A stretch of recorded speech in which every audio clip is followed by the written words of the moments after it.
दोस्तों, रतन टाटा जी हमारे देश के एक ऐसे लिविंग लेजेंड हैं जिनकी दूरदृष्टि और देशभक्ति किसी से भी छुपी नहीं है। देश के विकास और मानवता के कल्याण के लिए निस्वार्थ भाव से वे हमेशा सबसे आगे रहे हैं। बहुत ही कम लोग ऐसे होते हैं जिनके दिल में देश और समाज के लिए इतना निस्वार्थ समर्पण होता है। वास्तव में रतन टाटा हमारे देश के ही नहीं बल्कि पूरे विश्व के लिए एक प्रेरणा स्रोत है। आज मैं इस वीडियो में आपको रतन टाटा जी की बताई 3 ऐसी बातें बताऊंगा जिसे जानकर, जिसे फॉलो करके कोई भी इंसान अपने जीवन में सफलता को हासिल कर सकता है। पहली बात जो रतन टाटा जी ने कहा है वो है कि सफल लोगों से इस बात की प्रेरणा लेनी चाहिए कि जब वह व्यक्ति सफल हो सकता है तो मैं क्यों नहीं हो सकता। पर प्रेरणा लेते समय अपनी आंखों को बंद नहीं कर लेना चाहिए। दोस्तों, हर वो सफल और महान व्यक्ति जो अपने जीवन में ऊंचे से ऊंचे मुकाम को हासिल करता है और इतिहास के सुनहरे पन्नों में अंकित हो जाता है, वो आपसे और हमसे बनावट में भिन्न नहीं होते। हमारे पास भी उन्हीं के जैसे 2 हाथ, 2 पैर और एक दिमाग होता है, और जब वो कर सकते हैं तो आप और मैं क्यों नहीं। ये वो ख्याल है, वो सोच है जो सुदूर गांव के गरीब से गरीब नौजवान के भीतर भी बड़े सपने देखने और लाइफ में कुछ बड़ा करने की प्रेरणा, हिम्मत और साहस पैदा करता है। हमारा माइंडसेट, हमारी सोच ऐसी होनी ही चाहिए, लेकिन हमें अपनी आंखें खुली रखनी चाहिए और ये नहीं भूलना चाहिए कि Rome was not built in a day. जितने भी सुपर सक्सेसफुल और महान इंसान हुए हैं उन सभी ने एक दिन में या रातों रात सफलता अर्जित नहीं की है, बल्कि उसके पीछे उनकी वर्षों की मेहनत और संघर्ष शामिल होता है। अधिकतर लोग सिर्फ सक्सेस और रिजल्ट को देखता है, उसके पीछे की मेहनत, हार्डवर्क और स्ट्रगल को लोग नजरअंदाज कर देते हैं। आप ये बात याद रखें कि जितना बड़ा सपना होगा, जितना बड़ा लक्ष्य होगा, आपकी मेहनत और संघर्ष भी उतना ही बड़ा होगा। और जब मेहनत और संघर्ष इतना बड़ा होगा तो रिजल्ट तो बड़ा होगा ही। एक बार जब आपने तय कर लिया कि जब वे कर सकते हैं तो आप भी कर सकते हैं, तो फिर देर किस बात की। आज से ही अपने गोल, अपने लक्ष्य की ओर कदम बढ़ाएं, क्योंकि सपना आपका है तो मेहनत और स्ट्रगल भी आपको ही करना पड़ेगा। कष्टों को सहना पड़ेगा, चुनौतियों से लड़ना पड़ेगा। स्वामी विवेकानंद ने भी कहा है कि जितना बड़ा संघर्ष होगा, जीत आपकी उतनी ही शानदार होगी। दूसरी अहम बात जो रतन टाटा जी कहते हैं वो है कि उन सारे पत्थरों को इकट्ठा कर लें जो लोग आप पर फेंकते हैं, और उन पत्थरों का उपयोग एक मजबूत स्मारक बनाने में करें।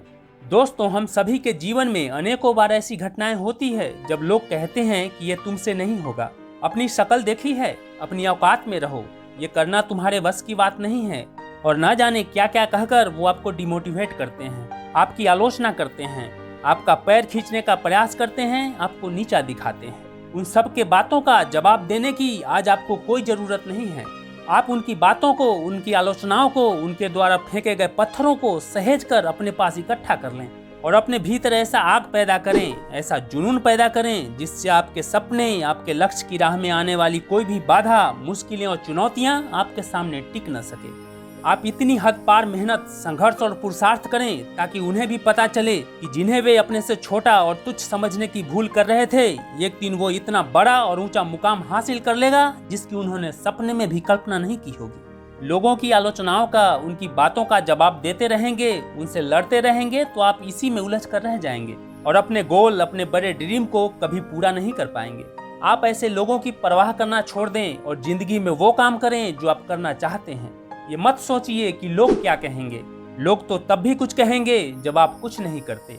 लोगों ने जब माता सीता को नहीं छोड़ा तो आप और हम किस खेत की मूली हैं। दोस्तों, कोई भी ड्रीम, कोई भी सपना, कोई भी लक्ष्य जादू से हकीकत में नहीं बदलता। मजबूत इरादा, भरपूर मेहनत और पसीना लगता है। इसलिए मेहनत इतनी खामोशी से करो कि कामयाबी शोर मचा दे। और ये बात याद रखें कि मेहनत की स्याही से जो लिखते हैं अपने इरादों को, उनके मुकद्दर के पन्ने कभी कोरे नहीं हुआ करते। तीसरी महत्वपूर्ण बात जो रतन टाटा जी कहते हैं कि दुनिया में करोड़ों लोग मेहनत करते हैं, फिर भी सबको भिन्न भिन्न परिणाम प्राप्त होते हैं। इन सब के लिए मेहनत करने का तरीका जिम्मेदार है। इसीलिए व्यक्ति को मेहनत करने के तरीकों में सुधार करना चाहिए। एक छोटी सी कहानी मैं आपको बताता हूँ। प्रतीक और आकाश दोनों ने पढ़ाई के बाद एक साथ एक कंपनी में ज्वाइन किया।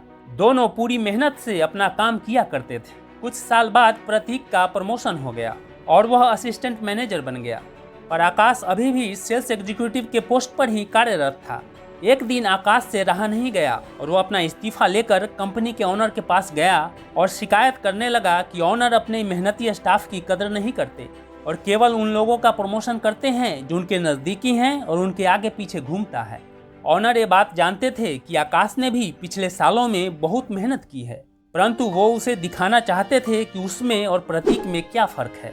इसलिए उन्होंने आकाश को बाजार जाकर यह पता लगाने को कहा कि वहाँ कोई तरबूज बेच रहा है क्या। आकाश बाजार गया और पता लगाकर आया और कहा कि हाँ, बेच रहा है। फिर ऑनर ने पूछा कितने रुपए केजी। आकाश फिर से पता लगाने गया और आकर कहा 20 रुपए केजी। अब ऑनर ने आकाश के सामने यही काम प्रतीक को करने को कहा। प्रतीक पास के बाजार गया और थोड़ी देर बाद आकर ऑनर से कहा, सर, एक व्यक्ति तरबूज बेच रहा है, उसके भाव 20 रुपए केजी बता रहा है और 10 केजी के 175 रुपए। वह पास ही का रहने वाला है और कल ही अपने गांव से ताजे लाया है। तरबूज लाल भी है और स्वाद भी अच्छा है, आपके लिए भी सैंपल लाया हूँ। यह कहकर प्रतीक ऑनर को और आकाश को तरबूज के टुकड़े दे दिए।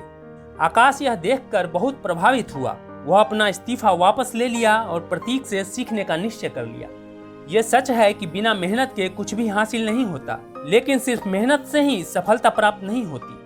सिर्फ मेहनत करने से ही अगर कोई सफल और धनवान होता तो आज हर वो रिक्शा वाला, ठेला वाला, वो लेबरर्स जो सड़कें बनाते हैं, जो ऊंची ऊंची इमारतें बनाते हैं, वे सभी रिच और सक्सेसफुल होते, क्योंकि सबसे ज़्यादा मेहनत तो वही करते हैं। आप किस चीज़ के लिए मेहनत करते हैं, किस मकसद और उद्देश्य के लिए मेहनत करते हैं, ये बहुत मायने रखता है। आप इस बात का खास ध्यान रखें कि आपकी मेहनत, आपके एक्शंस आपको अपने सपने, अपने लक्ष्य की ओर ले जा रहे हैं कि नहीं।